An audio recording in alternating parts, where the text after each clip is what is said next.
about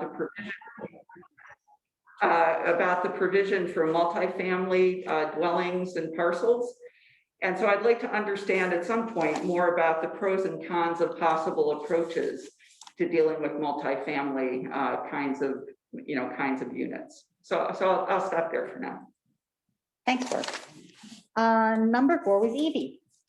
Yeah, and I wasn't at the meeting, but I did watch the video. So I had some questions about flexibility, and some of which overlapped what you just said.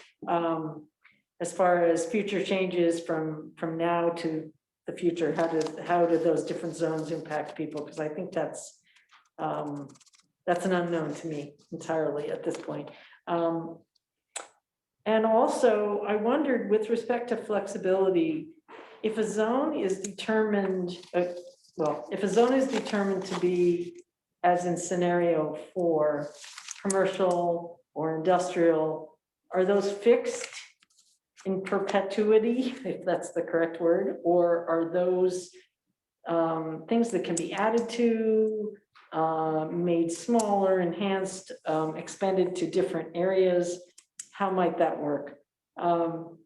And then I was also wondering about identifying uniqueness of each hamlet with respect to scenario 3. I guess it was just scenario 3, and also how that would be decided, because it seems to me that's something that would certainly warrant input from the residents of those hamlets. You know, their space is the best. I was drawn to number 3 and number 4 and a blend of the two. There were things I really liked about number 3 and things with respect to fine tuning that made number 4 quite appealing. And I'll leave it at that. Thank you. Tim, do you have questions?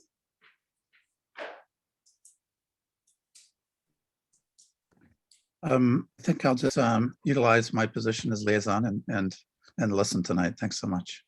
Okay. I'm next, and I'm going to explain the districts a little because there may be some people on who weren't at the last meeting, and I don't think you were. So the districts that they presented, and these are not in any way cut, set in stone. They were just kind of giving us examples of how you might look at districting for zoning.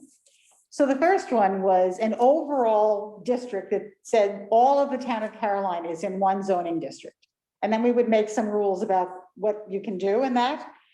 But the overlays and the maps, maybe you could sort of just hold those maps up for people to see. These are maps that they made that included things like water resources, scenic viewpoints, good agricultural lands, and other things. And that you might say, as you were doing this zoning district, this is the overall rules, but in where you're in your good agricultural lands, we want to preserve that, something, you want to do something.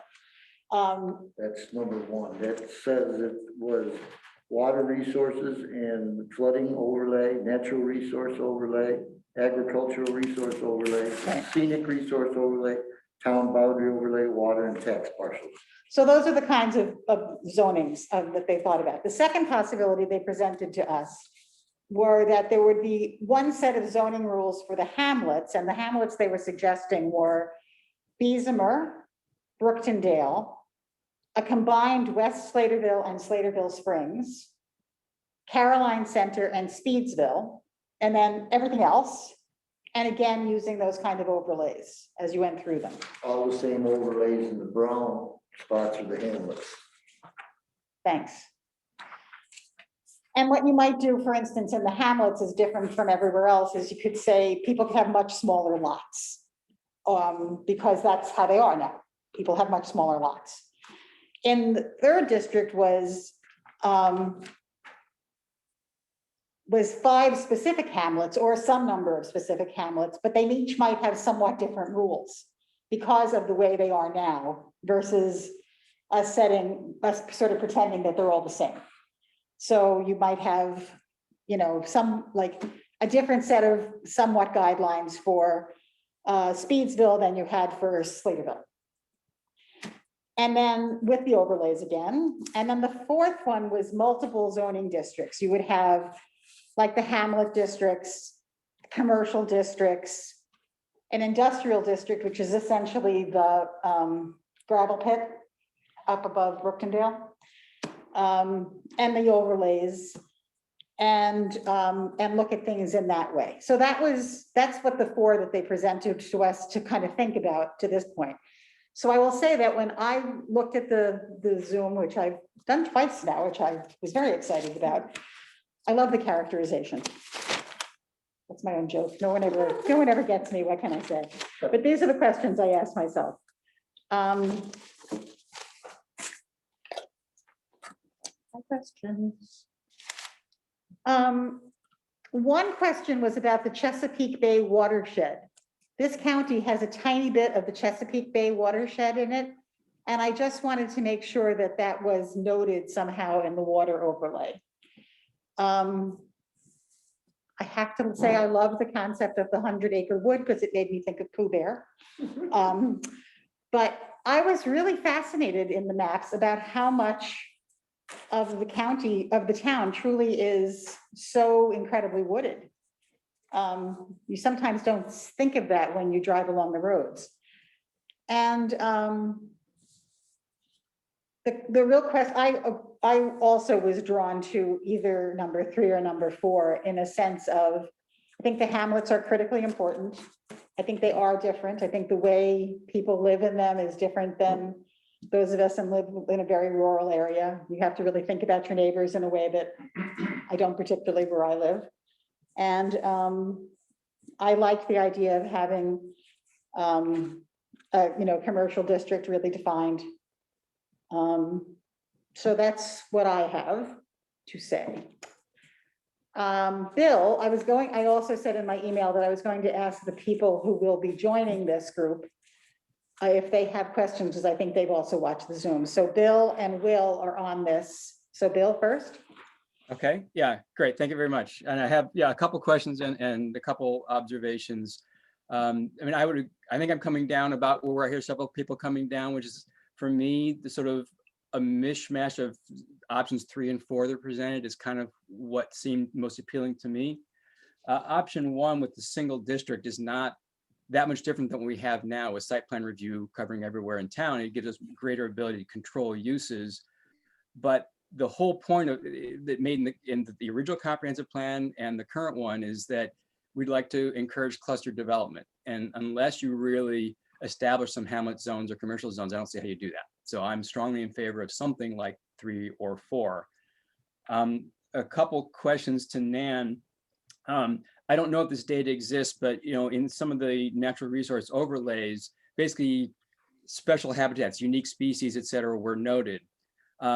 Just as important as preserving things that are very rare is preserving portions of a town or an area that have rich biodiversity. And I don't know if we had a data set or a proxy for a data set that would give us a sense of biodiversity. So that's something that maybe Rick would know. And as far as I could tell, though I may have missed it, the unique natural areas, which are a county designation, weren't one of the overlays, and that might be useful. They often were predicated on a particular rare species, but they also may be an indicator of biodiversity if you look at the descriptions. So at any rate, I liked different hamlet zones. So there's some that not every hamlet is treated the same, because I think that would be important. I think that, again, Slaterville Springs, West Slaterville, along that busy Route 79 corridor is very different than Speedsville or Brookendale. And so I like the way Nan put it, that you could establish rules that help preserve the unique character of each area. What I would strongly advocate for, along the lines of what the gentleman speaking earlier was, is that essentially the residents of those hamlets have a very strong voice in deciding sort of what the rules are and what the character of the hamlet is. Because while the rules for adopting zoning are set by New York State, and there are some rules about how you get to a zoning map, like the need for a public hearing, I think a lot of the process is up to us. And so I think that would be certainly a good time to really reach out and just, whether we do a vote by hamlet or whether we have a vote in the non-hamlets or we just get lots of public input, I don't know. But there's some flexibility there. And I really think that each hamlet has the right to sort of determine, hey, here's what we want to be like, not just this zoning commission. So that's my strong thing there. That's a good summary, I think, of where I'm at. I do have some quibbles in option 4 about like the commercial districts and stuff, like the industrial zone for the gravel pit. It's not really an industrial thing. I think unless they're hoping it'll be sort of reclaimed at the end of that, as opposed to continued industrial. And some of the boundaries of the commercial district along Route 79 overlap some of the prime farmland. And there's a strong ethos in the comprehensive plan to protect that farmland. So I would certainly nudge a lot of those boundaries in different directions, but that's just me.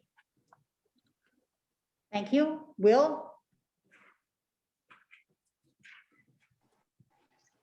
Hi, I wasn't expecting to be able to speak, but I did look at the maps, and Jean, I did email you after talking to the person who does the GIS or someone in the GIS department, and also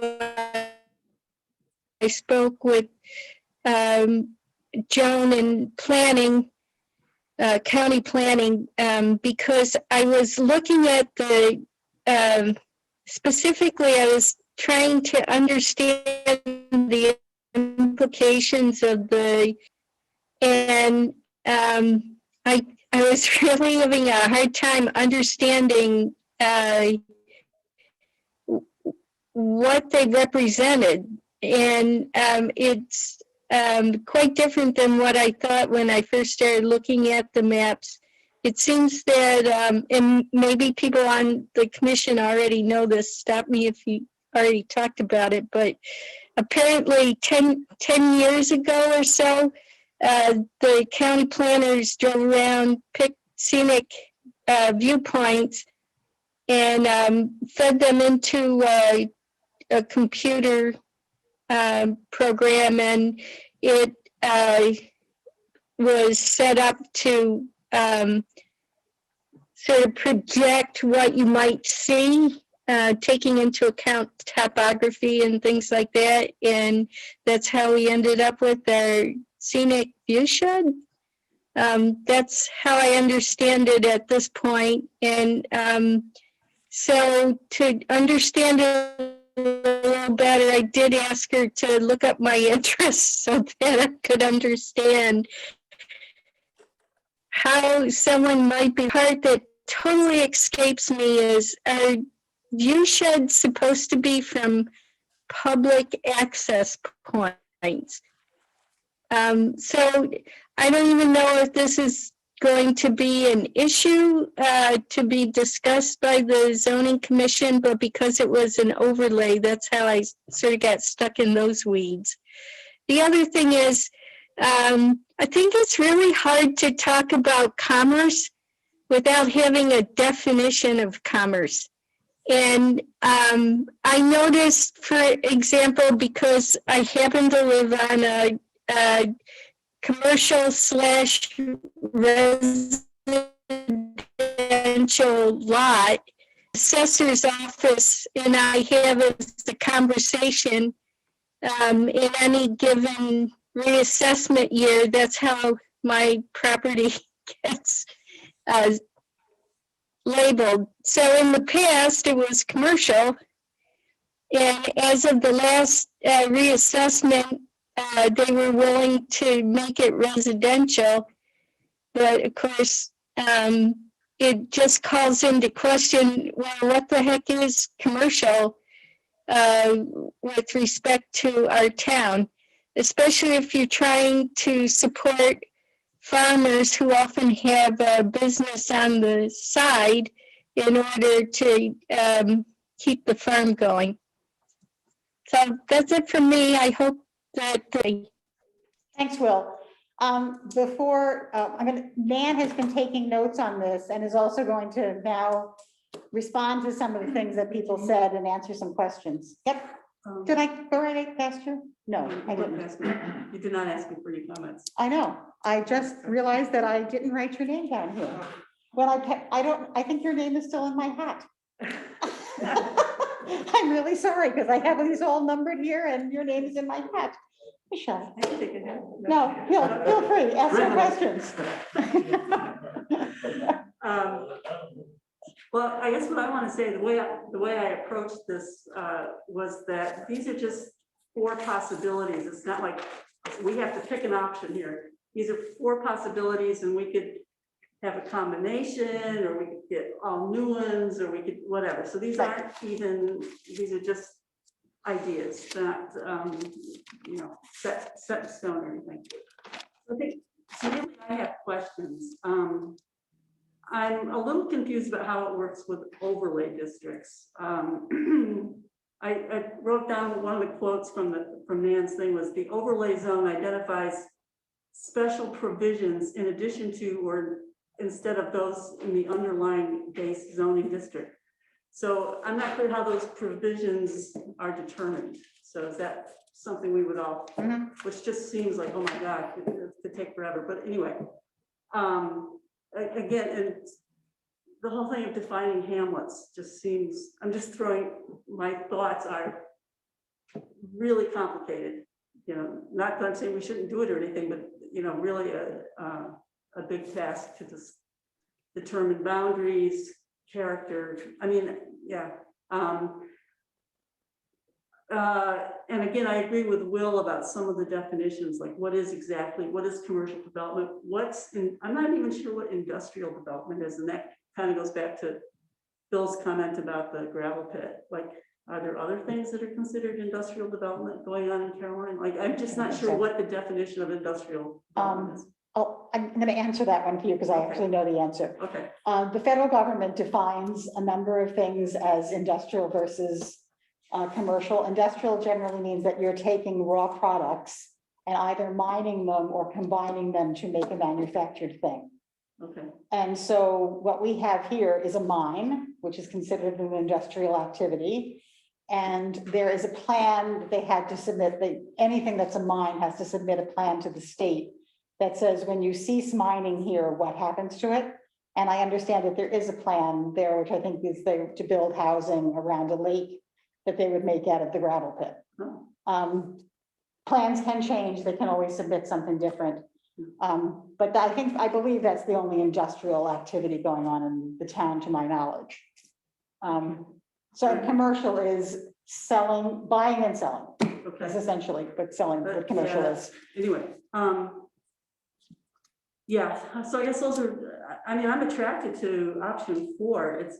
To me, it seemed like the option that, in some ways it seems simpler because it's just like more defined. It also seemed like the option that would meet with the most resistance, just because it is so defined, whereas the other options seem like there's more flexibility.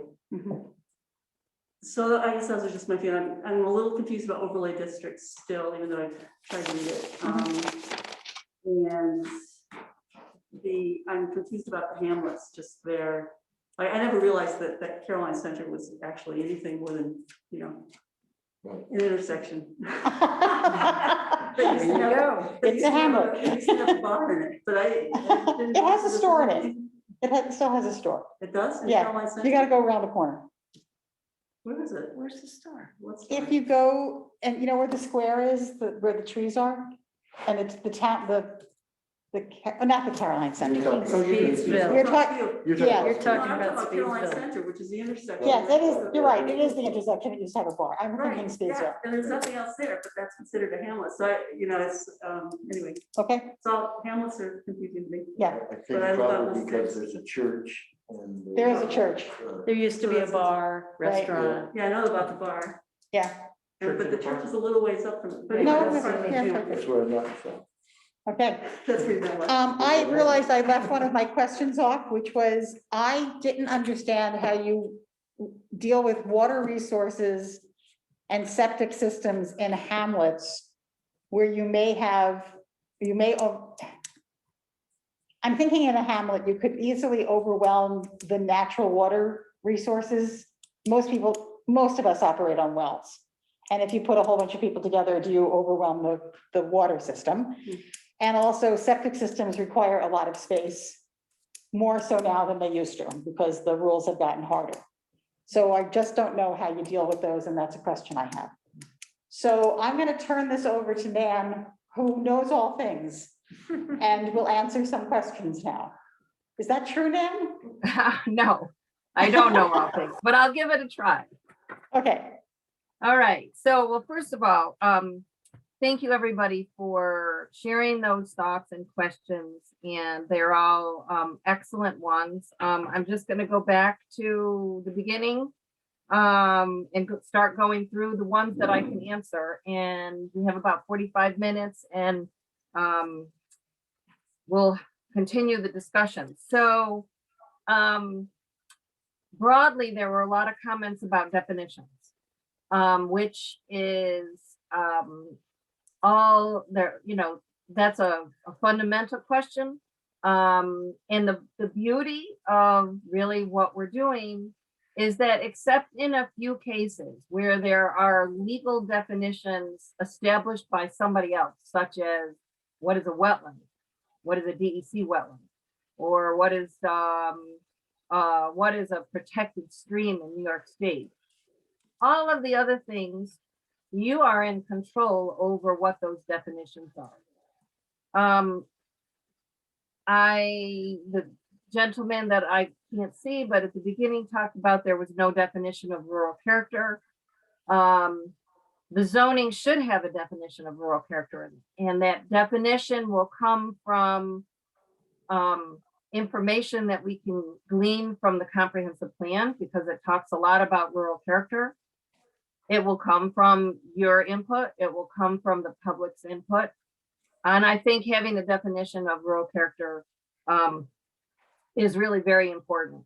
And there are some commonalities of what people tend to put in a definition for rural character, but ultimately that is one that is very important, and it will be an important one. It's usually one of the first definitions that we work on.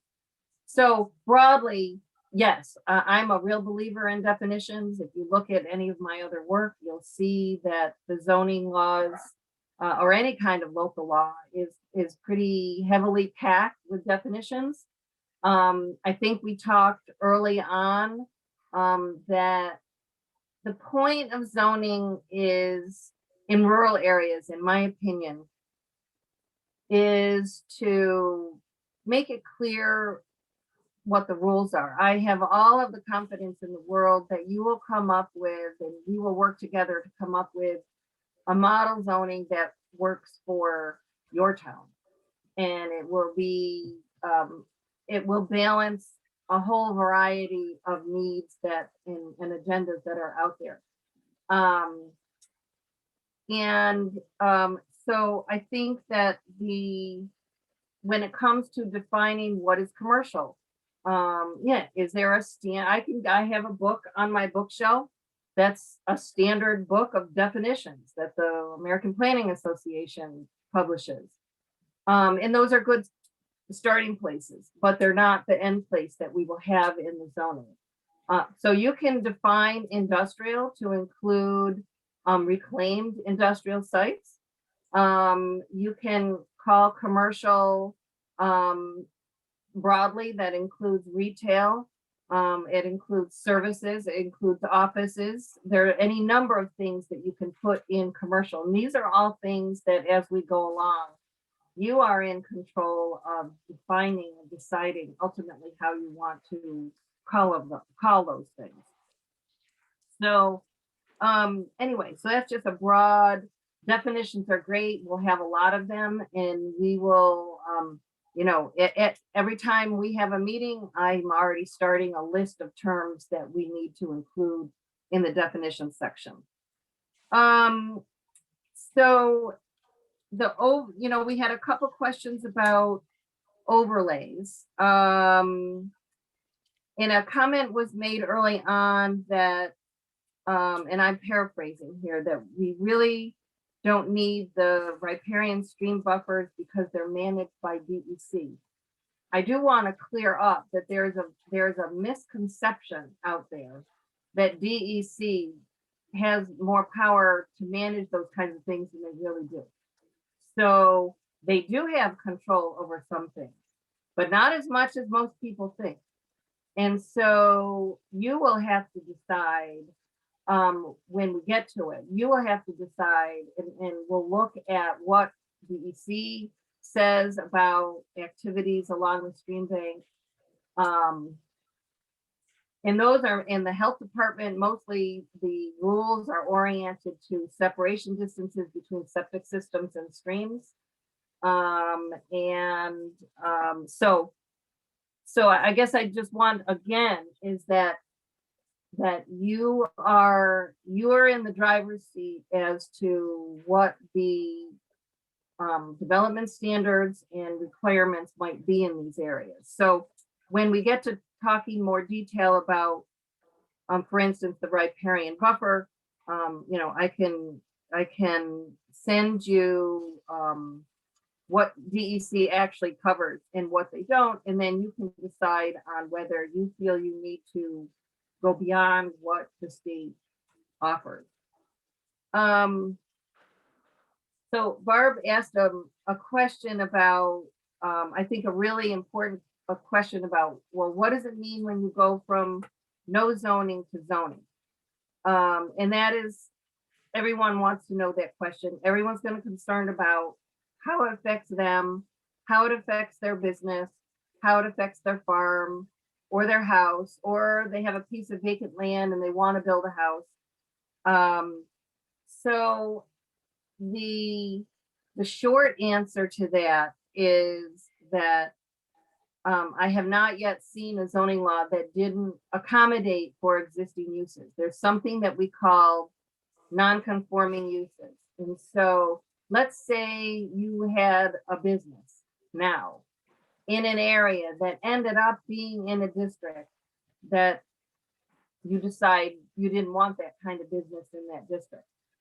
That does not mean they have to close. It does not mean they have to change. It doesn't even mean that they can't grow.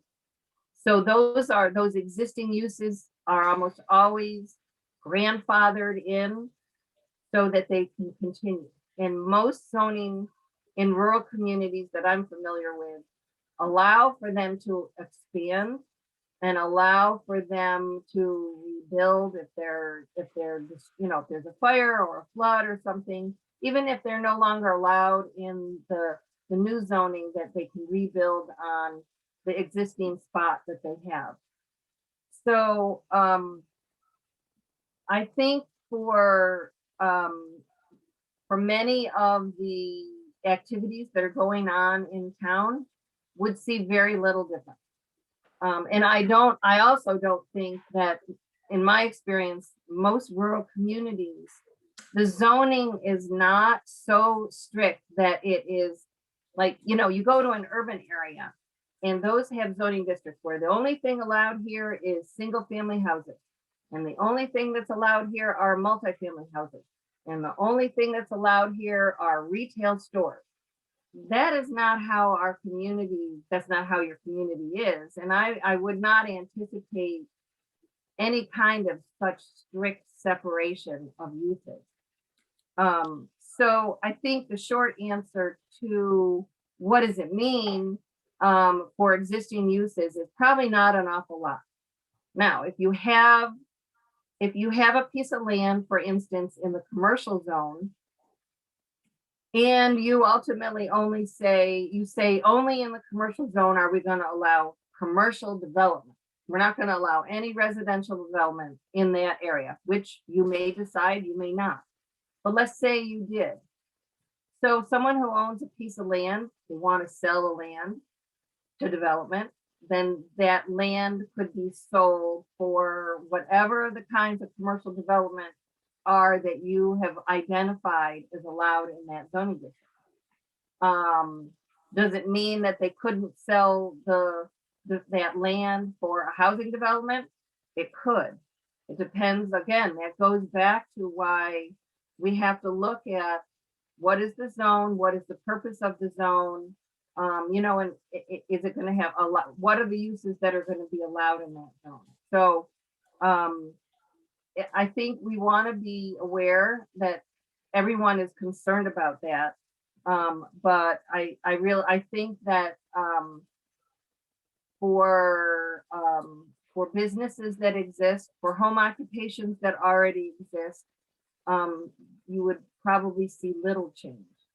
And one of the things we want to do, someone mentioned about how do we accommodate and recognize that farmers have multiple businesses on their farm.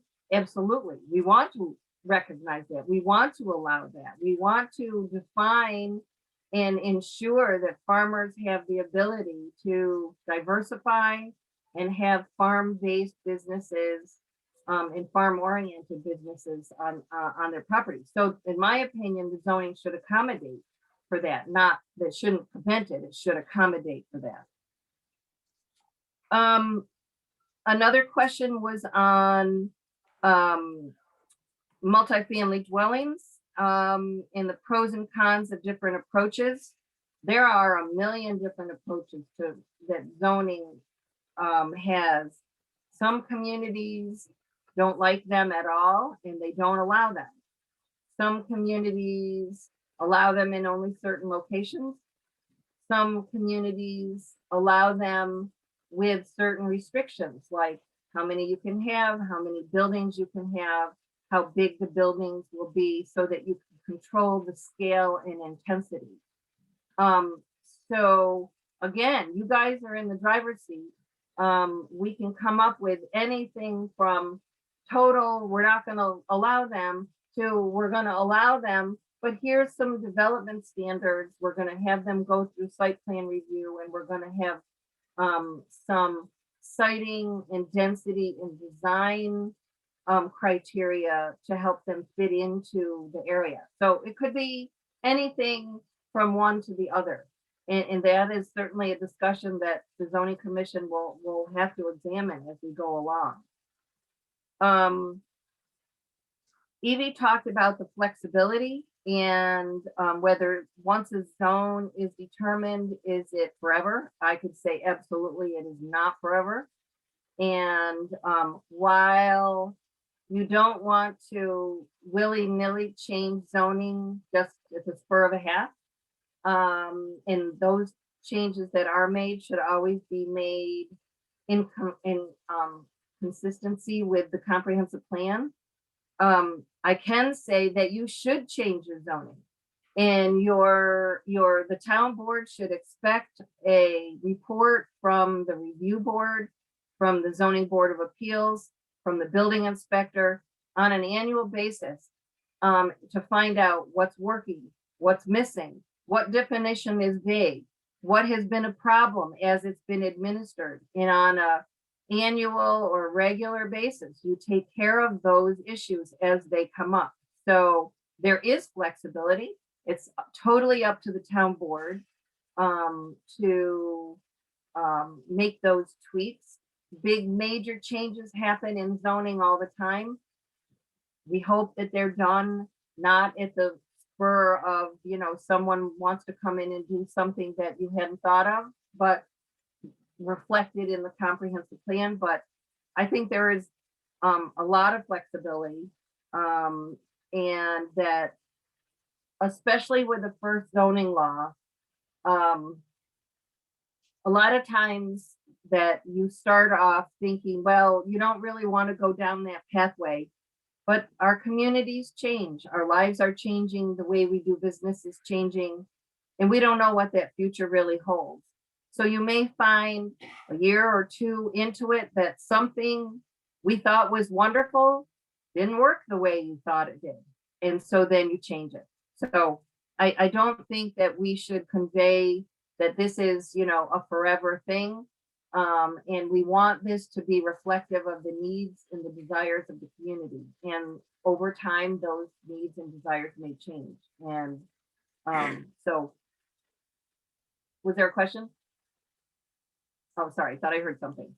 Actually, I'll ask a quick question there. Just to be clear, when you make a change in the zoning, either in a zone boundary or in the rules, like what's allowed, does that require a public hearing? Yes, it does. It requires, you're basically changing the law, so you would need a public hearing, you'll need county planning board review, you'll need the seeker, which is the environmental quality review. And it would be adopted as a local law. So it's not just something that you just, swish out of the air and change like that. So yes, there's definitely a process. Um, um, so, there's a couple questions about the hamlets and that you have this feeling that the hamlets are different. I heard that from several people. But what is that difference? And how do we determine that difference? And I think that it's partly information that we can easily get through our mapping and our information, such as looking at what is the average lot size in the hamlet? What is the average setback of the house in that hamlet? What are the uses that are in that area? So there's some things that are easily definable. And then there are other things that are going to be understood as several of you talked about as needing to be defined by the people of that hamlet. And when you ultimately make a decision, going back to our public input, I think it would be great to have a hamlet oriented focus group or meeting with the people in that area so we can tell them what our ideas are and get their feedback in a very open, sharing and transparent way so that their voices are heard. I totally agree with that. I will take exception though that there is, I wouldn't want to convey that as the hamlet gets to vote on their district, because the only voting is really at the town board level. They certainly can have lots of input and should have lots of input, but there's no formal voting. The town board can listen and accept or reject those comments as that's what they're elected for. So anyway, so I totally agree that the hamlet areas, the uniqueness of is partly data driven and partly character driven, that the people who live there will be able to talk to them about what that is.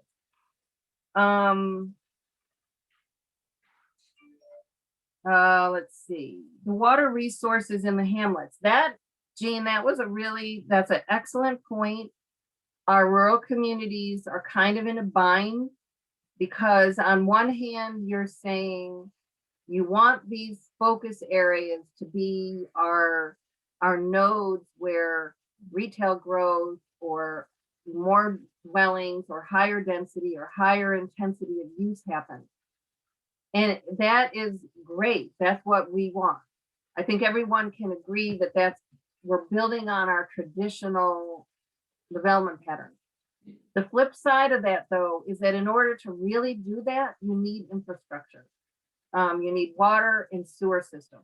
And so in communities like yours that don't have that, we kind of have two rules in the hamlets. So we'll have a line or a section that will say, here's the lot size or the dimensions or whatever, if you have water and or sewer, and here's what they are if you don't.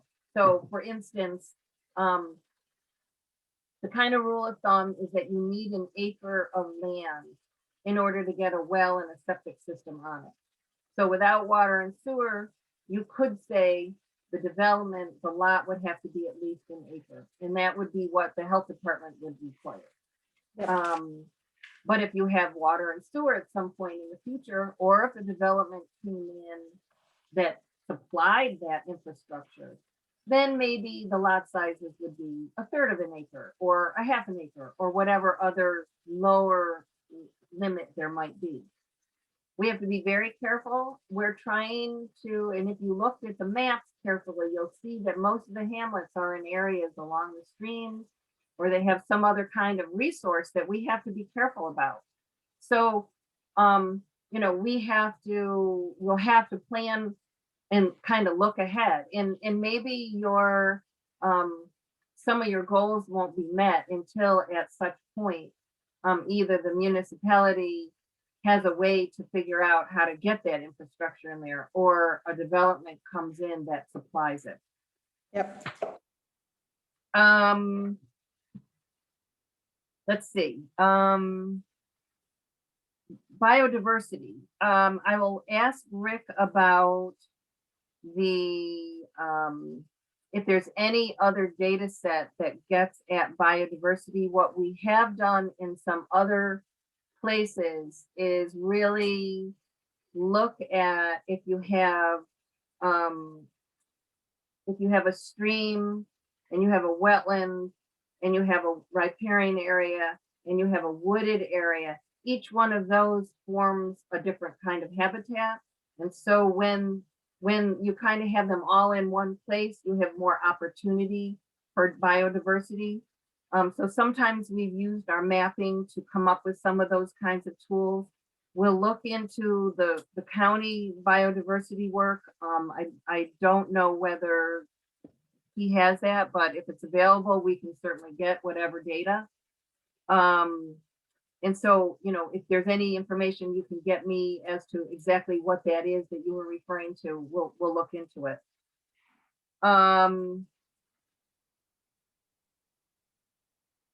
You know, in terms of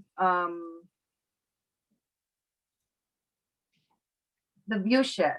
Okay, so that, you know, Will, you brought up the, how did those view shed points come to be? You know, and I only have the information that came from the, I believe it was the comprehensive plan, or it might have been the natural resource inventory. I can't, maybe some of you who worked on that could know and answer that question better, about how those points were developed. With that said, that view sheds are typically kind of ground truth by people. You know, it's not just a computer generating it. The point is that someone was driving a road or at a public park or someplace where there's a generally known view there that's identified by the community. And the view shed then is generated from that point. And yes, view sheds are from publicly viewable locations. So it would be a road, a park, a trail, you know, or something like that. It's not just your backyard that happens to have a great view, but that's not a public resource. So if there's any adjustment needed to that view shed, then we can help you involve the community and fine tune where those points should be. And we can adjust that overlay. If that's not the right points yet, or they're not complete, we can certainly look at other ways of getting those points. And then the computer is really just an aid to map where you can see from those publicly identified points. We talked a little bit about commercial or residential. What is commercial? You know, I would say, again, most rural communities have a very broad definition of commercial.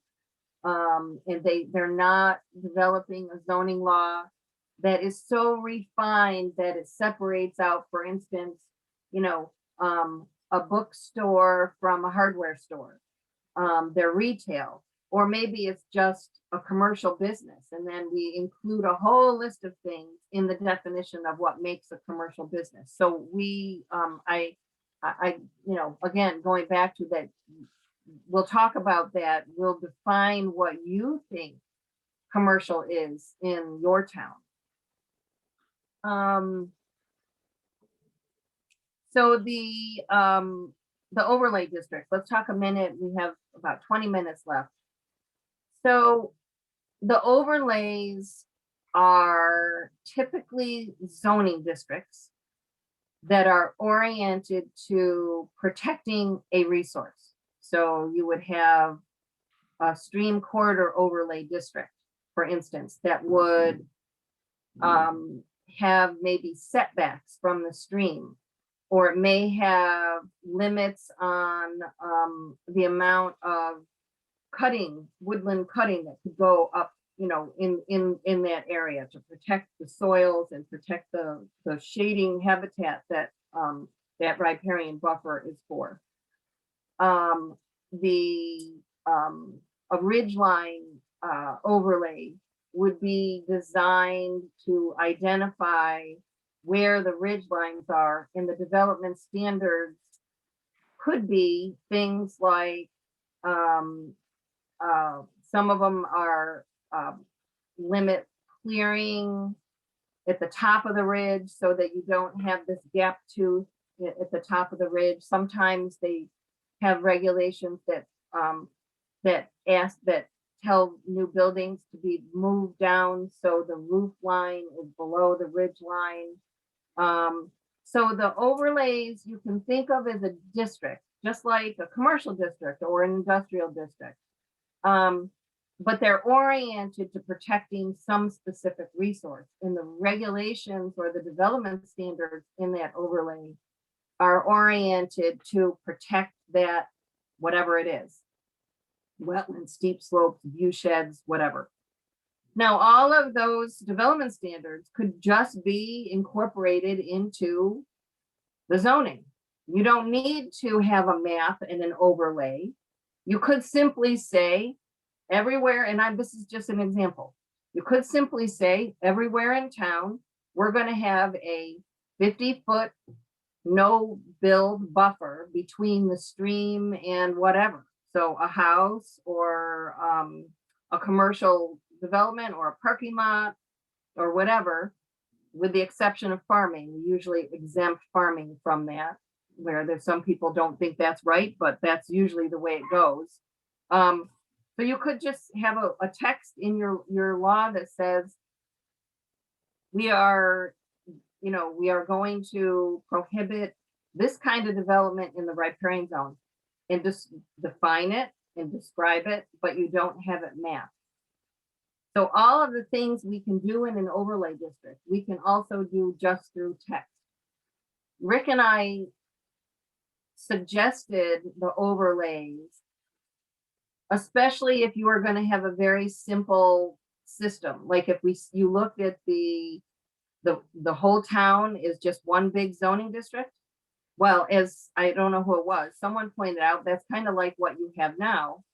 Everything is treated just like everything else.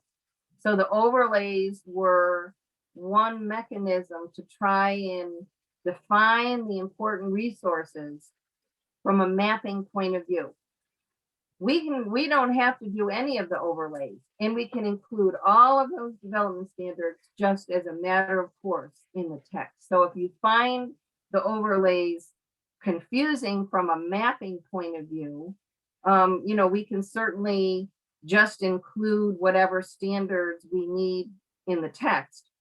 But I think, Rick and I kind of felt like the overlays define where your natural resources are. And since your comprehensive plan spends a lot of time talking about environmental protection, we thought the overlays would be a useful tool to be consistent with the comprehensive plan, because it talks about protection of all of those resources. Well, here's specifically how we're going to do it.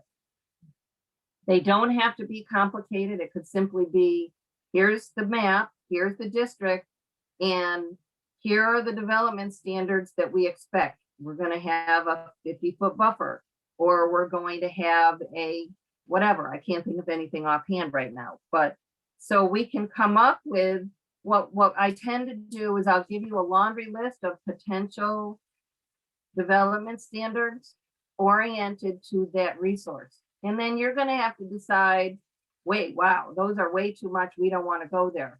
But we like this one. We think we can manage our resources and control adverse impacts with this standard, and all of the others we're going to let go. So I think my role is to help you all understand the realm of possibilities, and then you are going to have to make the decisions about which ones are right for your community. let's see. And then I guess the other thing is there were comments both this meeting and last meeting about hamlets.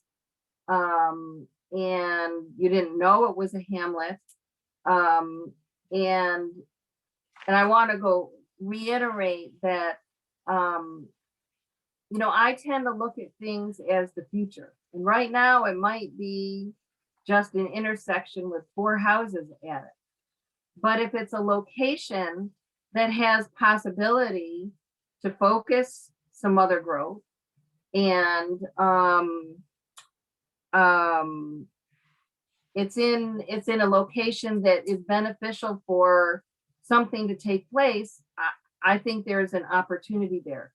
You know, if it's just an intersection and you don't want a hamlet there, you don't have to have a hamlet there.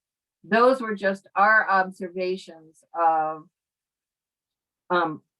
places that have the starting place for focusing development and growth in the future that would match your traditional pattern. So we can, you know, we can fall back to the comprehensive plan that pretty much said you have three major hamlets. Maybe none of the others are hamlets.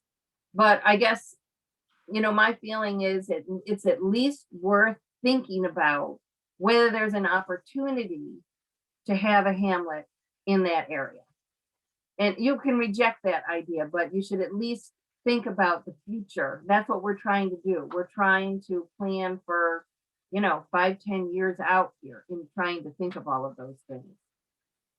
So that was like a half an hour of like nonstop talk. Well done. I hope that I answered some of your questions. What other things in the remaining time? We can talk about where we go from here, but based on some of the Bruce. information I threw at you, other comments, questions, things that you want to bring up right now? Bruce has a question. I have one question, and I apologize if it's off the charts or whatever, but in my conversations with some people, I've had the discussion like people I know that have property on Route 79. They said there's a chance you'll be zoned commercially.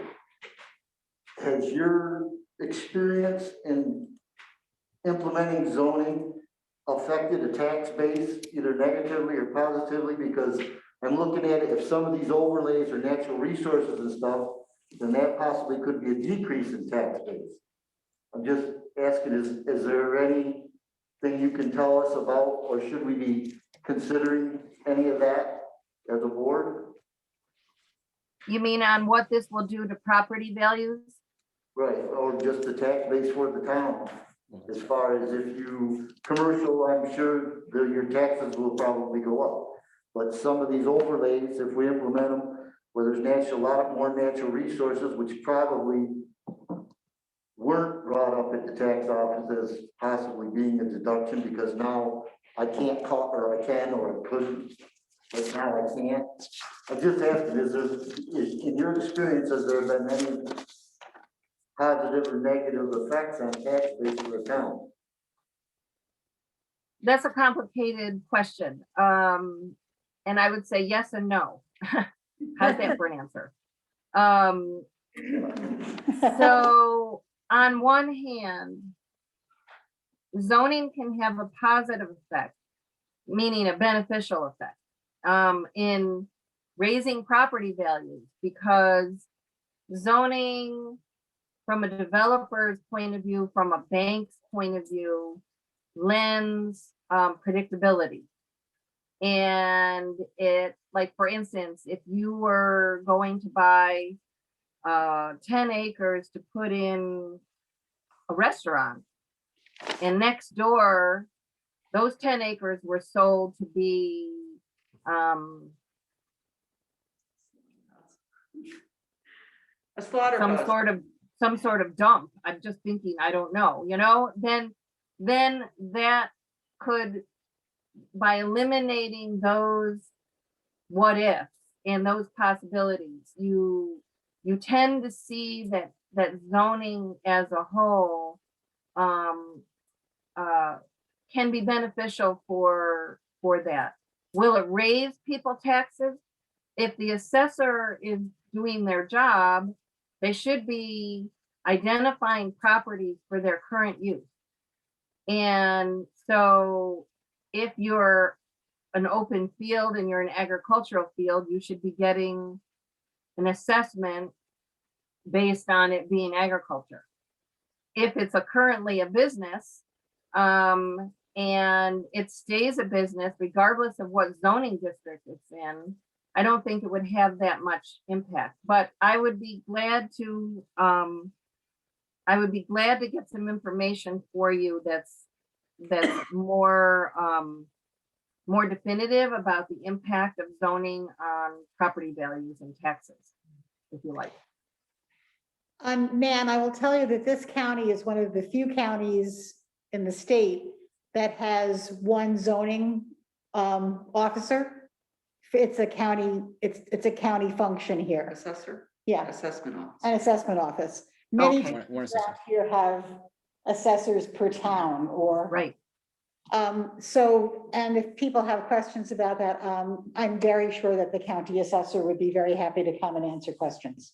Yeah, and that might be a really good thing to invite that person, or at least to pose that question and have their perspective on that. Thank you. I just, someone told me that Bill Podolka's hand is up and it's yellow. Yes, I don't know how to change skin tone. I'm sure I can somewhere here. A quick comment first to Bruce, because you made the statement that if you wind up in a zone that's zoned commercial, your taxes will go up. I mean, and Nan or Jay Franklin, if we're gonna, we'll probably speak to that. I think that's not necessarily true. Again, with no zoning in town, any property could be converted to commercial use. So if you zoned it commercial, from the tax assessor's perspective, there really is no change there. So my guess is that would be neutral as far as the tax base goes, but I'm sure there are little things. But I think, Nan, you answered this question near the end of what you said, but I want to make sure I'm clear on that, because looking at zoning is clearly kind of overwhelming for all of us. And so I just wanted some clarity. And again, maybe this is in your proposal, which I haven't read, but the role you and your company will play in helping us come up with rules for the different zones and overlays. Sounds like you said, yeah, I can give you a menu and you can pick from them. Am I right in understanding that? Yes, so my role is to both help facilitate the process and to offer the technical help. And so we're kind of we will together methodically go through the different steps. And if you go back maybe to the very first session that we had, some of this we talked about, you might want to look at that recording if it was recorded. But that's why we're starting off with this kind of general, how do you see the town and what are potential zoning districts? Once we have a somewhat of an idea of what you're comfortable with, then we talk about, well, what are the uses? What are the things you want to see happen in those districts? What do you need to protect? What do you want to encourage and promote? What are you going to allow? And then we kind of dig down a little deeper and say, then what specific development standards do we need to put in place to make those uses happen? And then there's a whole bunch of stuff in zoning that is, to a certain degree, pro forma. For instance, once you have a zoning law, you have to have a zoning board of appeals. And the language for the zoning board of appeals comes directly from New York state law. So there's not a lot of discussion about how the ZBA works.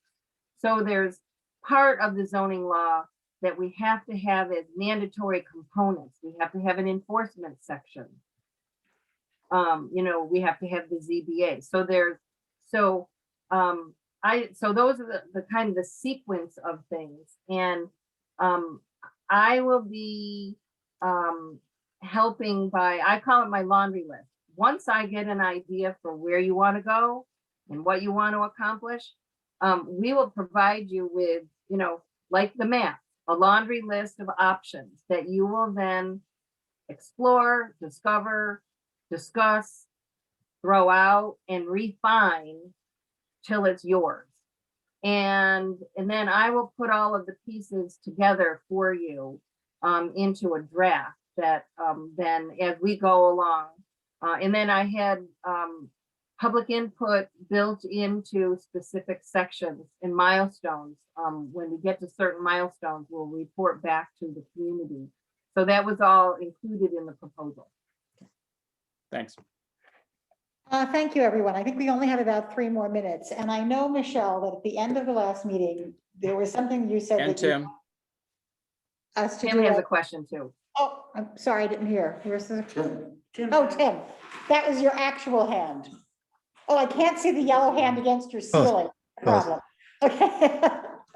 Can I very quickly make a process recommendation Yes. to the commission and also a quick process question to Nan based upon things that came up tonight? The recommendation that I have is Will's already mentioned that she's approached the county and the county came up a couple of times and I think it would be probably good policy for the zoning commission to have perhaps a point person for contacts with the county so the county doesn't get overwhelmed with various approaches from the commission. Just a strategy thing, knowing how understaffed and how generous the county planning office is. And then Nan, at the very beginning of the meeting, a citizen raised the question about when the zoning law is approved and how it is approved. And you clarify that it's approved by the town board. Could you just very quickly work through the traditional process? In other words, the zoning commission will give a draft, we assume, to the town board for its consideration. Can you then just quickly clarify what traditionally happens from that point for the town board? Right. Well, one step backwards though is before the zoning commission submits their report to the town board, they have to have a public hearing. Right. So the zoning commission makes its recommendation to the town board. And when they do that, technically the zoning commission ceases to exist. And then it's all on the town board's plate to review it, consider it, evaluate it, hold at least one other public hearing. You'll have to do an environmental review on that. It is subject to seeker. It would be a mandatory type 1 action. So it would have to be the full environmental assessment form at least filled out.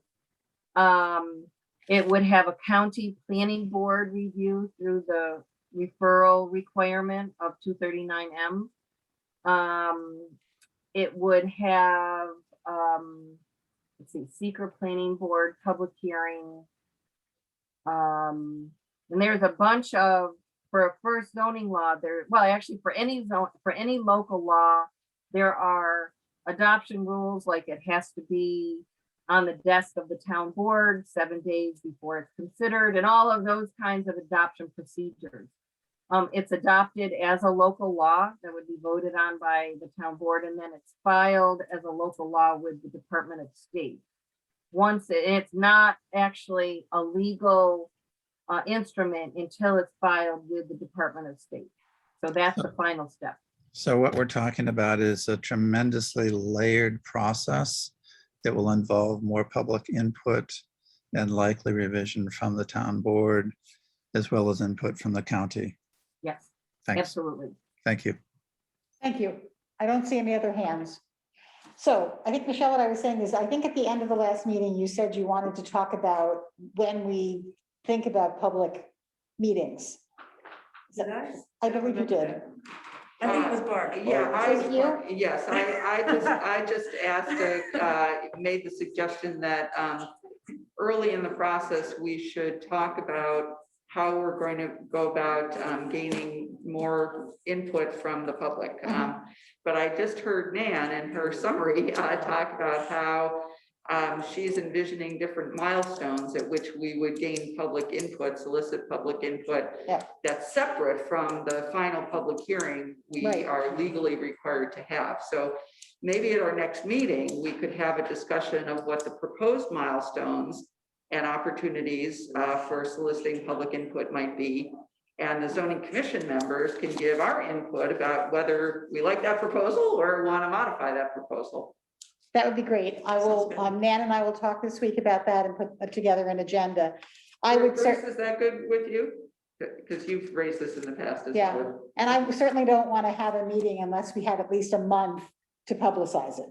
Sure. Because I think we need that time to get up signs on roads and other things that will, because, get it into things like the Brookendale Community Center newsletter. I think we need at least a month before we, when we start to schedule something to have it. Does that make sense?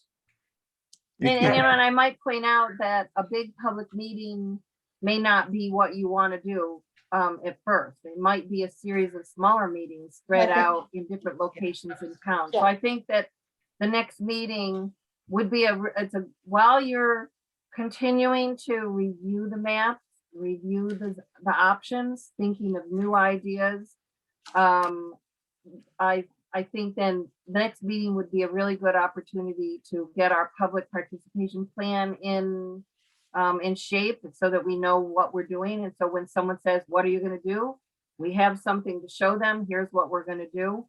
But I also think that as part of that, you need to decide what those milestones are and when you're ready and what kind of input you need in terms of, small groups, online, survey, a mapping tool, a public workshop. There's a whole range of things that we can and should do. And I think next week or next meeting, that would be the great agenda for that meeting. Okay, I think Bruce and then you. Just Mark, I know when Don was the supervisor, he had something called information meetings that they just discussed. It wasn't like a town board meeting, but they discussed like what was going on at such and such a time. Is that a possibility I'm just thinking of starting to try to get the public involved. I don't know if you know about it or had anything to do with any of it, or if it's something that we could do.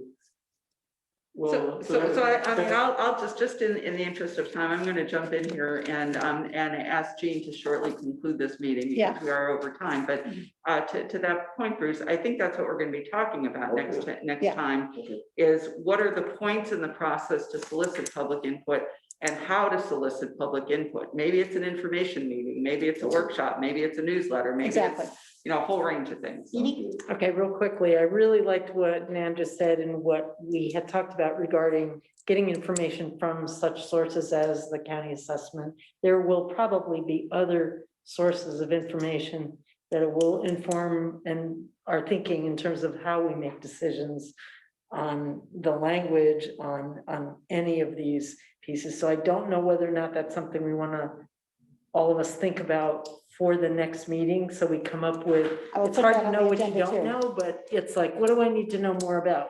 What offices, what resources in the county might be able to provide us with answers to some of these questions Okay, that we could include. So I can put that down. thank you. Thank you.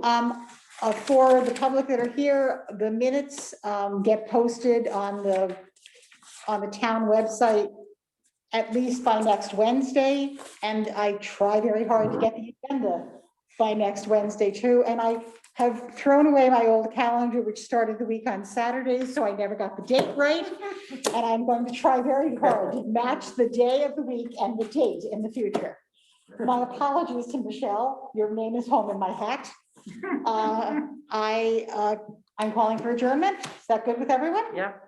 We are so adjourned. Thanks, Dennis. Good evening, you. everyone. Thank Thank you, Okay, Nan. see you I'll next talk to you time. this week. Thank you. Thank you. And I want to you.